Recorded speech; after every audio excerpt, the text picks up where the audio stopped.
Bonjour à tous. Sorry for my co-speaker. I will switch to my mother tongue language, so I will speak in French, even if my slides are in English. So I try to. Okay. So, j'ai pas de conflit d'intérêt particulier. Les données que je vais vous présenter ont été des données collectées grâce à des subventions PHRC et Miltinserm, mais aucun de ces financeurs n'a eu de lien dans le design de l'étude, la collection, le recueil des données, l'analyse des données ou l'interprétation des données. Donc, les politiques de santé publique pour la réduction des risques ont à peu près 20 ans, donc ont été développées en Europe, en Amérique du Nord et également en Australie. Ces politiques de réduction des risques ont montré un impact positif sur la réduction du VIH. Cependant, en ce qui concerne les données sur l'impact sur l'hépatite C, les données sont plus mitigées. Bien que les données les plus récentes, jusqu'alors disponibles, montraient une tendance à la diminution de l'hépatite C également chez les usagers de substances. Cependant, donc, les données disponibles jusqu'à maintenant étaient des données recueillies jusqu'en 2006. Donc, qu'en est-il depuis cette période, depuis 2006 sachant qu'en plus, en 2006, il y a eu une nouvelle campagne en termes de réduction des risques, plus ciblée sur les risques liés à l'hépatite C chez les usagers de substances. Donc, notre objectif était d'évaluer l'évolution de la sérologie HIV et hépatite C, ainsi que les comportements à risque chez les usagers de substances. Donc là, nous sommes intéressés simplement aux usagers d'opiacés, donc principalement héroïne, qui avaient une addiction pour les opiacés et qui étaient en demande de prise en charge. Donc cette étude a été conduite dans des centres de XAPA en Aquitaine. Et les données ont été recueillies entre 1994 et 2012. Donc on a une période qui recouvre donc plusieurs changements en termes de politique de réduction des risques en France. Les méthodes. Nous avons utilisé les données recueillies dans une cohorte qui a été ouverte en 1994 et qui recueille systématiquement, qui évalue systématiquement les patients à leur entrée en traitement. Donc pour cela, nous avons sélectionné donc les patients qui venaient pour une demande de prise en charge pour une addiction aux opiacés entre 1994 et 2012, et nous avons utilisé les évaluations à leur entrée en traitement, en prise en charge.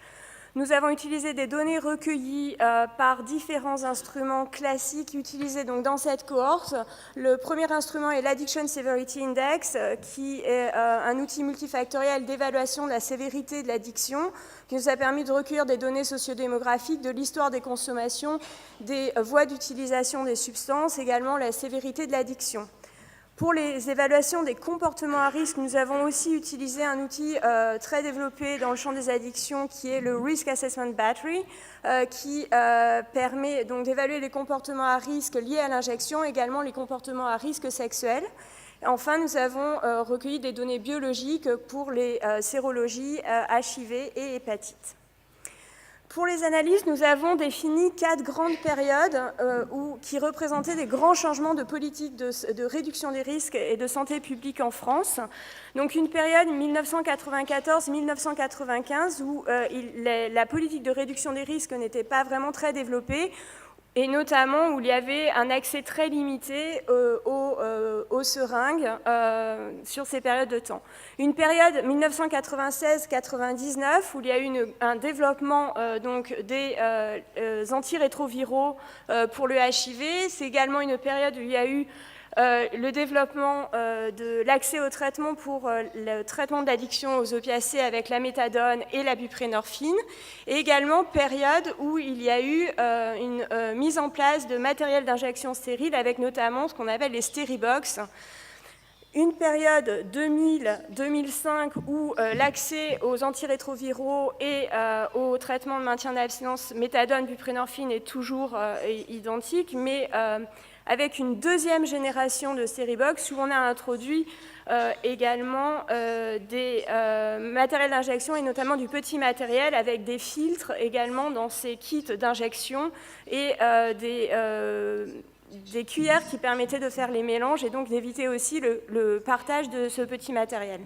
Et enfin, la période plus récente, 2006-2012, comme je vous disais en introduction, 2006 étant une période où on a développé encore plus, axé la prévention autour de l'hépatite C chez les injecteurs. Et également le développement de kits pour le kit stérile pour l'utilisation de la voie nasale, avec notamment les développements des kits SNIF ou roule-tapaille et autres programmes comme ça. Donc nous avons évalué les évolutions de la sérologie HIV et hépatite, ainsi que les comportements à risque sur ces 4 grandes périodes, et on a essayé d'évaluer les facteurs associés à ces comportements à risque.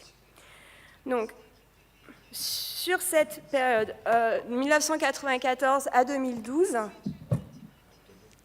pardon pour les traducteurs, il y a eu 1213 patients qui ont fait une demande de prise en charge pour une dépendance aux opiacés. Sur ces 1213 patients, nous avons eu des données complètes pour 833 sujets.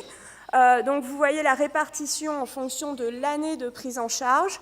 Donc 118 patients ont été pris en charge entre 94 et 95, 299 entre 96 et 99, 200 entre 2000 et 2005 et 266 entre 2006 et 2012.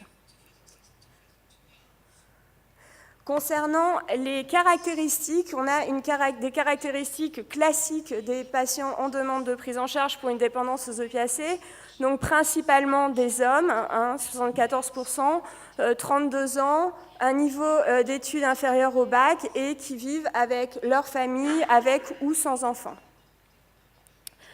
Donc, pour la représentativité de notre échantillon, donc ces 833 qu'on a inclus, il faut savoir que ces patients avaient plus souvent une sérologie positive pour le VIH, pour l'hépatite C et avaient fait un usage plus long d'opiacés. Donc, gardez ça en mémoire pour l'interprétation des résultats tout à l'heure. Il n'y avait pas du tout de différence en termes de caractéristiques en fonction des années de prise en charge des patients. Premier résultat en ce qui concerne le nombre d'années de consommation d'opiacés. Donc sur ce graphe, j'essaie de voir, oui, ça fonctionne. Donc sur ce graphe, vous voyez le nombre moyen d'années de consommation d'opiacés avant l'entrée en traitement. Et les 4 périodes, donc 94-95, patients entrés en traitement entre 96 et 99, entre 2000 et 2005 et entre 2006 et 2012. Donc on voit une diminution significative du nombre d'années de consommation d'opiacés avant l'entrée en traitement, puisque les patients entrés en 94 et 95 avaient plus de 10 ans de consommation d'opiacés à leur entrée en traitement, et on arrive à un peu moins de 6 ans pour les patients qui entrent en traitement de 2006 à 2012. En ce qui concerne la voie d'utilisation des opiacés, sur ce graphe, vous avez la voie principale d'utilisation des opiacés. En rouge, c'est la voie nasale, en bleu, la voie IV.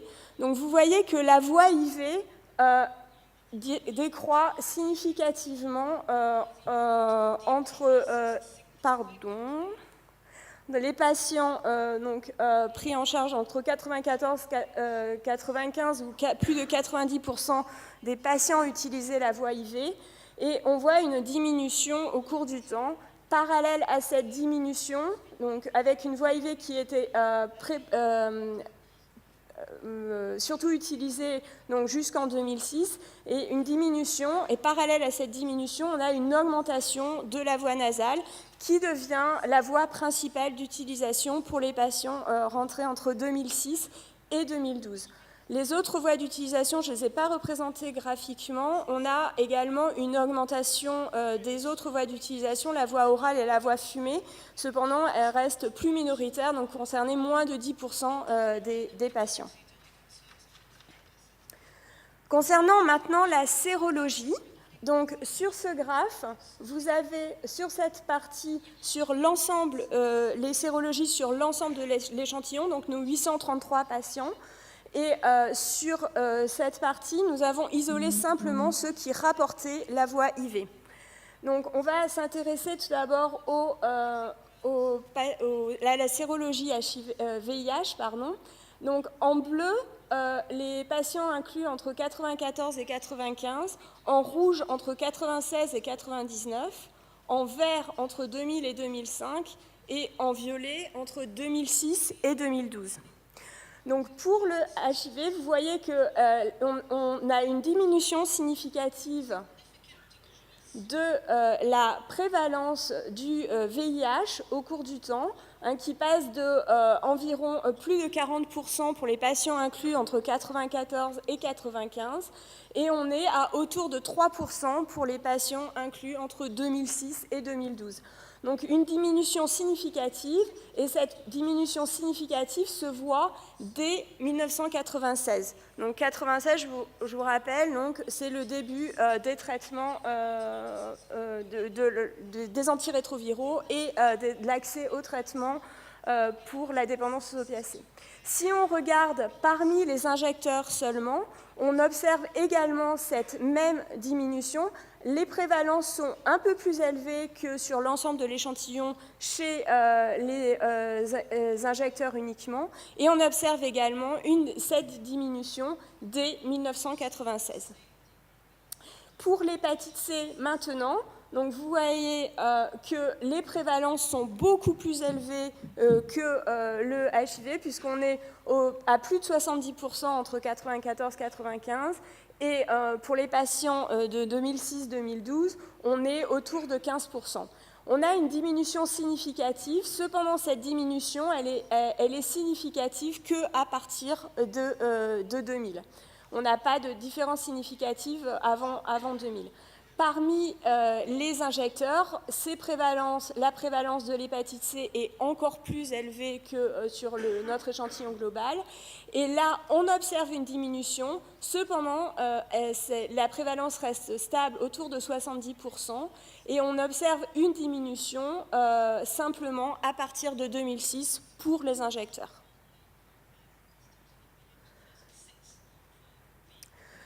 En ce qui concerne maintenant les comportements à risque, donc là sur ce graphe, vous avez les comportements à risque d'injection. Donc le partage de matériel, c'est représenter le pourcentage de patients rapportant un partage, donc de seringues, d'eau de rinçage, de coton et de cuillères ou bouteilles pour faire le mélange.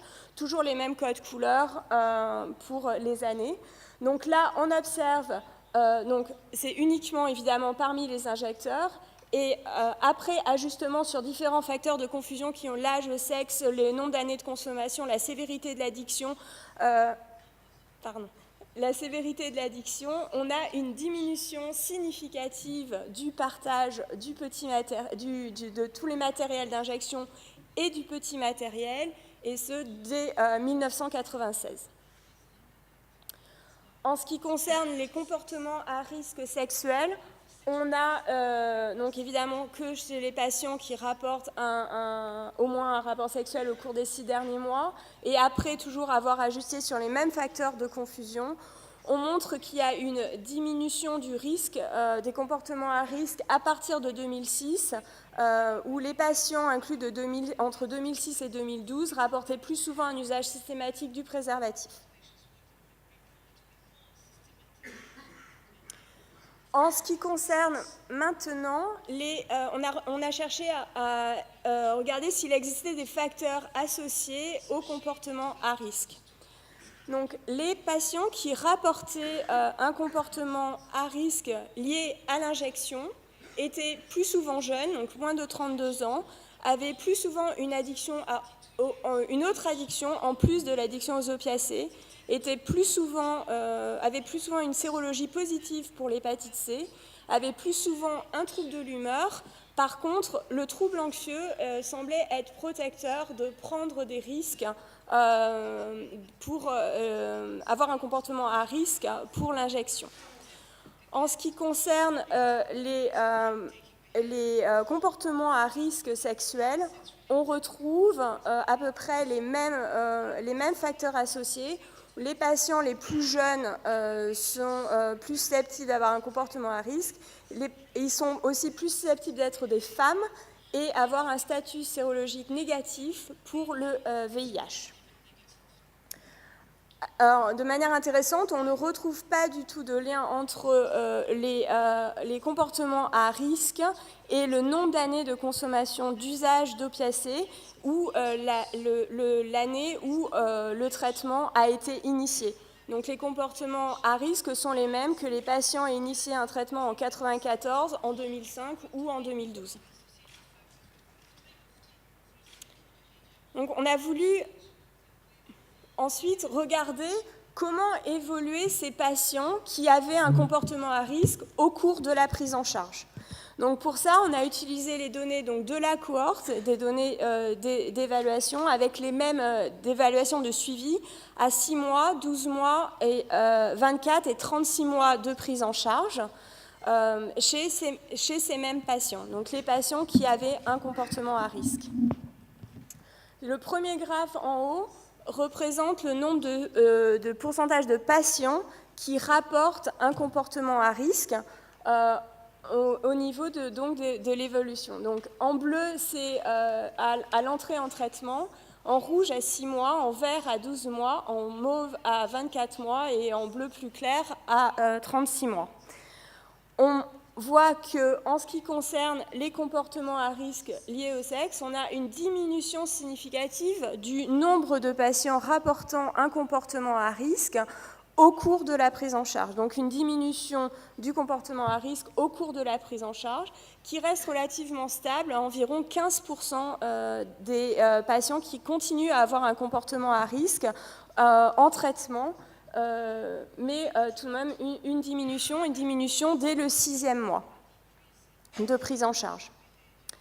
En ce qui concerne la sévérité du comportement à risque que vous voyez ici, sur cette courbe, on a une diminution, même s'ils ont toujours un comportement à risque, la sévérité de ce comportement à risque diminue tout au long de la prise en charge.